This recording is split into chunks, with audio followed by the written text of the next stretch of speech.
Dear student, इस video lecture में हम लोग 12th क्लास बिहार बोर्ड की एक इम्पॉर्टेंट पोएट्री फायर हिम के इम्पॉर्टेंट लाइन एक्सप्लेनेशन के क्वेश्चन को देखेंगे। तो चलिए स्टार्ट करते हैं। सबसे पहला क्वेश्चन है, आपका एक लाइन दिया गया है और इसको आपको एक्सप्लेन करके बताना है। आपका लाइन है, broken yet rebellious I swore this time to save it from the sin of forgiving. आपके एग्ज़ाम में बेसिकली आपके पोएम से या फिर प्रोज से कुछ लाइन दिए जाते हैं और उस लाइन को आपको एक्सप्लेन करके बताना होता है कि इस लाइन में पोएट ने या फिर ऑथर ने क्या कहा है। तो जब भी आपको लाइन एक्सप्लेनेशन के क्वेश्चन आता है तो आपकी शुरुआत इस तरीके से होना चाहिए। आपको ये बताना चाहिए कि ये लाइन कौन सी प्रोज से या फिर कौन सी पोएट्री से ली गई है और इस लाइन को किसने लिखा है या फिर किसने कंपोज किया गया है। तो ऐसे ही आपको शुरुआत करना है। तो चलिए मैं आपको समझाता हूँ। देखिए, this line has been taken from the poem fire him. तो ये जो लाइन है ये फायर हिम कविता से लिया गया है, which has been composed by KKN Daruwalla, जो कि KKN दारूवाला के द्वारा कंपोज किया गया है।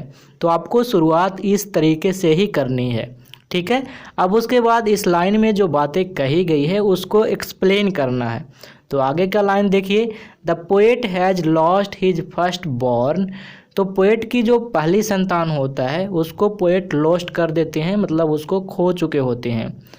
होता ये है कि उनकी पहली संतान की मौत हो जाती है।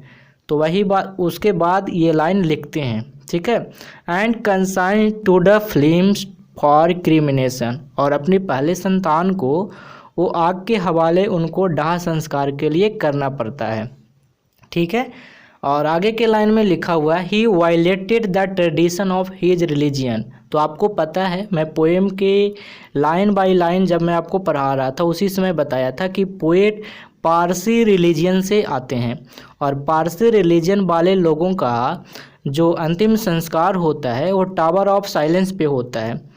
तो हुआ ये कि अपने रिलीजन के विरोध में, मतलब अपने रिलीजन का जो ट्रेडिशन था उसको वो ये उल्लंघन कर देते हैं और दूसरे रिलीजन के हिसाब से अपने बच्चे को अंतिम संस्कार करते हैं, ठीक है। जो इनका पहला संतान होता है उसका अंतिम संस्कार दूसरे रिलीजन के हिसाब से करते हैं।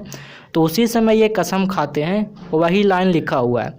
देखिए, कहता है ही हैज़ ब्रोकन। जैसे ही पोएट ने बोला ब्रोकन, इसका मतलब है कि पोएट की पहली संतान की मौत हो चुकी होती है तो पूरी तरह से टूट चुके होते हैं, ठीक है। बट रिबेलियस, लेकिन होता ये है कि पोएट पूरी तरह से टूटने के बाद भी अपने आप को संभालते हुए, अपने मन को एक विद्रोह करते हुए अपने मन से ये कसम खाते हैं। क्या? आगे का लाइन देखिए, he took oath to save it from the sin of forgiving. मतलब जो ये गलती जो कर रहे हैं अपने रिलीजन के विरुद्ध, दूसरे के रिलीजन के हिसाब से वो अपने बच्चे का जो अंतिम संस्कार कर रहे हैं, जो ये गलती हुई उनसे, इस पाप को क्षमा करने के लिए वो कसम खाते हैं और कहते हैं कि अब से मैं ऐसा काम दोबारा नहीं होने दूंगा या फिर ऐसा नहीं करूंगा। तो ये था आपका पहला।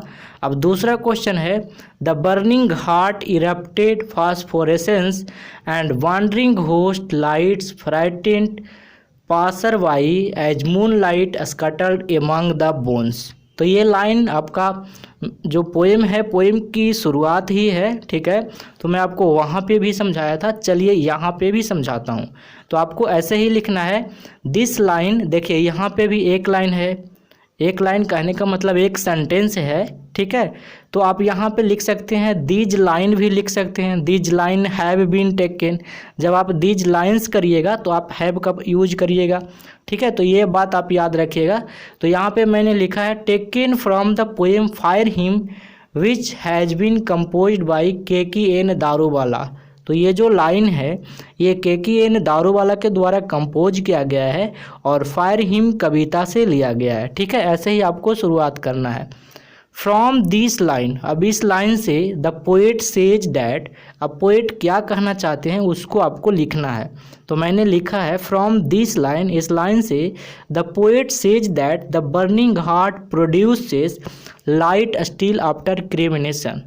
मतलब जब डेड बॉडी जलती है तो डेड बॉडी जलने के बाद भी उस बर्निंग हार्ट से एक अजीब तरह की लाइट प्रोड्यूस होती है, मतलब एक लाइट निकलते रहती है, वही पोएट कहते हैं ये पहली लाइन में। ठीक है, आगे का देखिएगा, आगे मैंने लिखा है the site of the burning heart is very frightful. और ये जो साइट है, मतलब जो दृश्य है बर्निंग हार्ट का, जो दिखाई पड़ रहा है, जो दृश्य, वो बहुत ज़्यादा फ्राइटफुल है, मतलब वो डरावना है, डरने लायक है। ठीक है, भयभीत करने वाला है। टू द पासर बाई, किसको, मतलब जो राहगीर रास्ते में चल रहे होते हैं उनको। Specially when the moonlight falls on the remains, जब मूनलाइट डेड बॉडी जब जलते हैं ये बर्निंग हार्ट पे, तो उसके जो अस्थियां होती है, उसके जो राख होते हैं, उस पर जब मूनलाइट पड़ता है चांदनी रात में, तो और जो दृश्य होता है ना वो भयावह यानी डरावना बन जाता है। यही बात पोएट ने इस लाइन में कहा है, और ये बात मैं आपको पोएट्री में भी समझाया था। ठीक है, जब मैं लाइन बाय लाइन पढ़ा रहा था तो यहाँ पे क्या है ना कि उस बात को लिखना था और कुछ भी नहीं है। तो ये आपके दो इम्पॉर्टेंट लाइन एक्सप्लेनेशन है। ठीक है, अगर आप पीडीएफ या ई बुक लेना चाहते हैं या फिर प्रतिदिन क्यूज करना चाहते हैं तो आप Birbal Prasad sir Telegram channel को ज्वाइन करिएगा, और इस टेलीग्राम चैनल का लिंक वीडियो के डिस्क्रिप्शन बॉक्स में दिया हुआ है। तो आज तक इतना ही। Thanks for watching, bye bye, मिलते हैं नेक्स्ट वीडियो में।